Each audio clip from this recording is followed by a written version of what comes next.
Hello friends, आज मैं आप लोगों के लिए बहुत ही अच्छे अच्छे टिप्स लेकर आई हूँ जो आपने आज से पहले कभी नहीं देखी होगी। और इस टिप्स को यूज़ करके ना हम अपना बहुत सारा काम जो है आसान बना सकते हैं। तो देर नहीं करते और जल्दी से टिप को शुरू करते हैं। तो फ्रेंड्स, आज का मेरा जो सबसे पहला टिप है ना वो है बहुत ही यूज़फुल। तो आपने देखा होगा जब भी हम दूध उबालते हैं तो दूध को जब खाली करते हैं ना तो भगोनिया कुछ इस तरीके से हो जाती है। इसमें कुछ मलाई या दूध जो है नीचे की तरफ चिपक जाता है। ऐसा ना हो इसके लिए मैंने एक और वीडियो शेयर किया है, लेकिन आज मैं आप लोगों को इसका एक और तरीका बताने वाली हूँ कि अगर आपका जो भगोनिया में दूध वगैरह चिपक जाता है तो आप उसको किस तरीके से हटाएं। उसके लिए आपको करना क्या है, आपको जो भी आटा रोटी के लिए सानना है या पराठे के लिए सानना है तो आप ना ये भगोनिया में ही सान लीजिए। इससे क्या होगा, एक तो हमारी जो भगोनिया होगी जिसको साफ़ करना बहुत मुश्किल वाला काम था वो बहुत ही आसान हो जाता है, क्योंकि हमारा जो आटा होता है ना वो इसमें बहुत अच्छे से क्लीनिंग भी कर देगा और साथ ही साथ जो हमारा आटा सनेगा वो इतना मुलायम सनेगा और उसमें एक अच्छा सा टेस्ट आ जाता है, जिसके हम पूड़ी या पराठे या फिर रोटी भी बनाते हैं ना तो खाने में बहुत ही टेस्टी लगती है। तो ये जो टिप होती है ना उसको अप्लाई करके हम एक साथ दो दो काम आसान बना सकते हैं। तो कभी भी अगर आपके साथ ये वाला केस हो ना भगोनिया वाला, तो इसको ज़रूर से ट्राई कीजिएगा और इसकी जब रोटी आप खाएंगे ना तो आपको बहुत ही टेस्टी लगेगी। और इसका मैंने एक जो वीडियो है पहले ही ब्लॉग में शेयर किया था कि आपका ऐसा भगोनिया ना हो, तो अगर आपने वो नहीं देखा है तो जाकर देख लीजिए, वो भी बहुत ही यूज़फुल है। तो आज मुझे वीडियो बनाना था इसलिए मैंने जो भगोनिया है ना वो कुछ इस तरीके से रखी है। तो आप देख रहे हैं कि जो हमारा आटा है ना वो अच्छे तरीके से सन गया है और भगोनिया भी बहुत अच्छे से क्लीन हो जाती है। तो चलिए फ्रेंड्स, चलते हैं नेक्स्ट टिप की तरफ। और मेरी जो नेक्स्ट टिप है वो नींबू को लेकर है।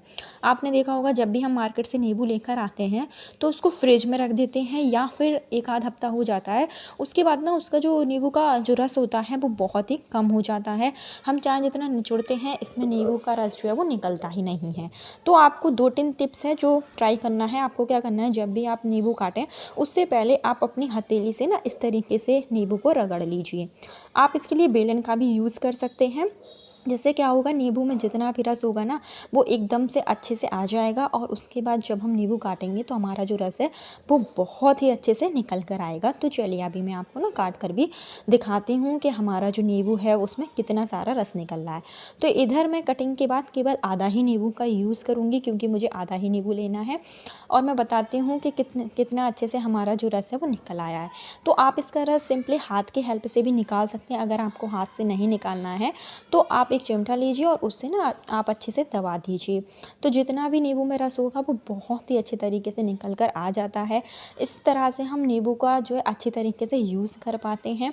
और अगर आप सिंपली इसको हाथ से भी प्रेस करेंगे ना तब भी हमारा जो रस है वो बहुत ही अच्छे से आ जाएगा। तो आप देख सकते हैं कि आधे नींबू में कितना सारा रस है जो निकल कर आया है। अगर हम इसको रगड़ते नहीं ना थोड़ा और ऐसे निकालते तो हमारा जो रस है वो उतना नहीं निकलता है। तो इस तरीके से नींबू को हम बहुत ही अच्छे से यूज़ कर सकते हैं। और जो हमारा आधा कटा हुआ नींबू है ना उसको हमें फेंकना नहीं है। ये जो आप देख रहे हैं ना छिलका, इसको हम बिल्कुल भी नहीं फेंकेंगे, क्योंकि इसका हम यूज़ करेंगे जो आधा कटा हुआ नींबू है उसके लिए। क्योंकि ये जो आधा कटा हुआ नींबू है अगर हम इसको ऐसे ही रख देते हैं तो आपने देखा होगा इसके ऊपर फफूंदी सी पड़ जाती है, जिससे जो नींबू है वो ख़राब हो जाता है। तो हमें करना क्या है, जो कटा हुआ नींबू है ना उसको हमें इसके ऊपर अच्छे से छिलका को लगा देना है। और आप किसी भी पेन से या फिर जो टूथपिक होती है ना उससे आप इस तरीके से इसको लगा दीजिए। इससे हमारा नींबू कहीं से भी हिलने वाला नहीं है, गिरने वाला नहीं है। और हमारा जो कटा हुआ नींबू है जो जिसमें अभी रस बाकी है वो बिल्कुल भी ख़राब नहीं होगा। इस तरीके से हम 1 हफ्ते से ज़्यादा भी नींबू को अच्छे से स्टोर करके रख सकते हैं। तो कभी भी अगर आप नींबू का यूज़ करें तो इस ट्रिक को एक बार से ज़रूर ट्राई कीजिएगा। तो चलिए फ्रेंड्स, चलते हैं नेक्स्ट टिप की तरफ। और मेरी जो नेक्स्ट टिप है वो भी बहुत यूज़फुल है। आपने देखा होगा जब भी हम मार्केट से कुकर लेकर आते हैं तो स्टार्टिंग के टाइम पर जो कुकर का सरफेस होता है नीचे के साइड वो एकदम से ना सपाट होता है, इस तरीके से घुमावदार नहीं होता है। जैसे कि मैं अभी आपके सामने ना 2 कुकर लेकर आई हूँ। तो एक कुकर जो है आप देख सकते हैं कि इसका जो है ना सरफेस थोड़ा सा मुड़ सा गया है, थोड़ी ना इसमें गोलाई सी आ जाती है। और जो पहले वाला कुकर मैंने आपको दिखाया था उसमें थोड़ा सा सपाट है। तो आप दोनों कुकर में खुद फ़र्क देख सकते हैं। तो फ्रेंड्स, ऐसा इसलिए होता है कि जब भी हम कभी गरम खाना बनाते हैं कुकर में, तो हम क्या करते हैं, इसको डायरेक्ट गैस पर से उतार कर नीचे रख देते हैं, जिससे कि ये जो कुकर का सरफेस होता है ना, वो गोलाई का रूप ले लेता है, सपाट नहीं रहता है। और आप जब नया कुकर लेकर आए ना, तो नए और पुराने में ये अंतर आप ज़रूर से देखिएगा, आपको बिल्कुल क्लियर तरीके से दिखाई देगा। तो हमें करना क्या है, कोई भी स्टैंड अगर आपके पास हो, ऐसा स्टैंड रेडीमेड मिल जाता है, तो आप क्या कीजिए, जब भी गरम गरम खाना बनाए ना, तो आप कुकर को डायरेक्ट आप नीचे मत रखिए, आप इस तरीके के ना स्टैंड से रखिए, स्टैंड में रखिए। और अगर आपके पास स्टैंड ना हो, तो आप क्या कर सकते हैं, जो आपकी ख़राब गैस हो ना, जिसका हम यूज़ ना करते हो, तो उसका जो स्टैंड है वो आप एज अ स्टैंड यूज़ कर सकते हैं। तो ये जो गैस के स्टैंड होते हैं, वो इस काम में बहुत ही यूज़फुल होते हैं। तो कभी भी अगर आपकी गैस चूल्हा जो है वो ख़राब हो जाए, तो उसके जो स्टैंड हैं उसको आप हटाइए नहीं, उनका हम इन सब काम में यूज़ कर सकते हैं। इससे क्या होगा, एक तो हमारा जो बर्तन की जो तली होती है ना, वो भी ख़राब नहीं होगी, और साथ ही साथ हम जहाँ रख रहे हैं वो भी स्थान ख़राब नहीं होगा। तो बहुत ही अच्छी सी टिप है, आई होप आपको पसंद आई हो।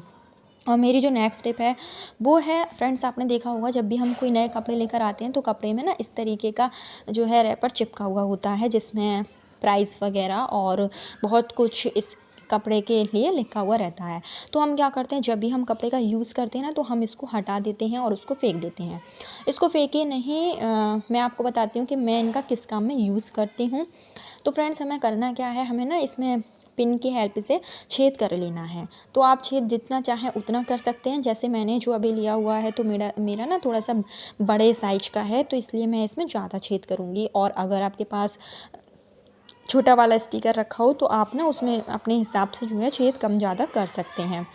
तो इसके बाद ना मैं बताती हूँ कि मैं इसको किस काम में यूज़ करती हूँ। तो फ्रेंड्स आपने देखा होगा, हमारे पास जब इयररिंग्स होते हैं, जिसको हम अपने मेकअप बॉक्स में या कहीं पर भी रखना चाहते हैं, तो हमें डिब्बों की बहुत ज़्यादा ज़रूरत होती है। तो आप क्या कीजिए, ये जो कपड़ों में निकलने वाला स्टिकर है ना, उसको आप इस तरीके से यूज़ कर सकते हैं, जिससे कि हमें कोई भी एक्स्ट्रा डिब्बे की ज़रूरत नहीं होगी। और इसमें आप जितने चाहें उतने इयररिंग्स आराम से लगा सकते हैं। और जब भी हम इसको रखेंगे ना, तो हमारे जो इयररिंग्स हैं हमें फटाक से मिल जाएंगे, हमें इधर उधर ढूंढने की भी ज़रूरत नहीं पड़ेगी, और हमारे इयररिंग्स एक साथ अच्छे से सेफ रहते हैं। इसी तरीके से मैं आपको दूसरा भी यूज़ बताती हूँ इसका। तो फ्रेंड्स जब भी हमारे पास बहुत सारी पिन हो जाती हैं, तो हम पिन को ना इधर उधर रख देते हैं, और जब हमें ज़रूरत होती है तो पिन हमारी मिलती ही नहीं है। तो हम इसी तरीके से कपड़ों का जो स्टिकर होता है ना, उसको हम पिन को रखने में भी यूज़ कर सकते हैं। इसमें हम बहुत सारी पिन लगा लेंगे और अपने मेकअप बॉक्स में या फिर ड्रेसिंग टेबल पर कहीं पर भी रख देंगे, जिससे कि हमारी जो पिन है हमें ठीक टाइम पर मिल जाएगी, और हमारे जो इयररिंग्स वगैरह हैं वो भी इधर उधर खोएंगे नहीं। तो ये बहुत अच्छा तरीका होता है। इस तरीके से अगर हम सफ़र में जा रहे हैं और हम चाहते हैं कि थोड़े बहुत इयररिंग्स या पिन अपने साथ में ले जाएं ना, तो हम इस तरीके से यूज़ करके लेकर जा सकते हैं। तो ये बहुत अच्छा तरीका होता है। कपड़ों के स्टिकर का हम और भी बहुत से काम में यूज़ कर सकते हैं। अगर आपको कोई तरीका पता हो तो कमेंट्स करके ज़रूर बताइएगा, जिससे कि मैं आपका भी जो टिप है वो और लोगों के साथ में शेयर करूं, तो उनको भी थोड़ा बहुत फ़ायदा हो। तो कमेंट्स करके ज़रूर बताया करिएगा। अगर आप लोगों को भी कोई टिप अच्छी आती है, तो आप लोग भी कमेंट्स में बता सकते हैं।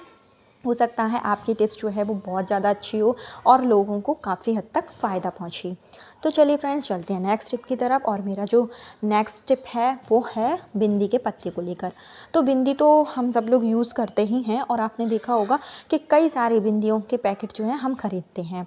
तो क्या होता है, जब भी हम बिंदी का यूज़ कर लेते हैं और ये जो खाली पैकेट होते हैं ना, ये बचे रहते हैं, तो इनको हम कोई काम में नहीं लेते हैं, इसको हम ना हटा देते हैं।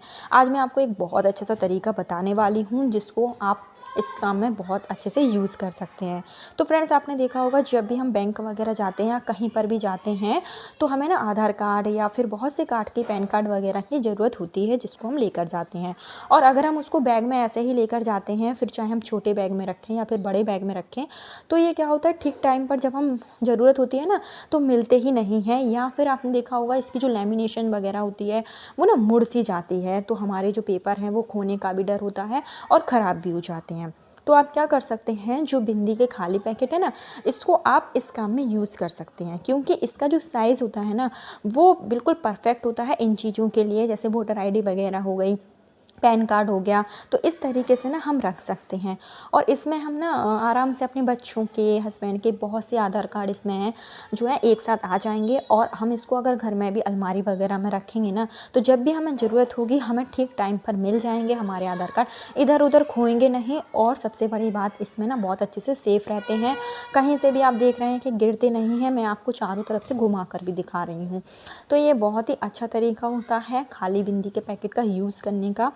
तो अगर आपको मेरा तरीका पसंद आया है, चैनल पर नए हैं तो वीडियो को लाइक ज़रूर कर दीजिए और चैनल को सब्सक्राइब भी कर दीजिए। वीडियो पसंद आई हो तो प्यारा सा कमेंट्स कर दीजिए।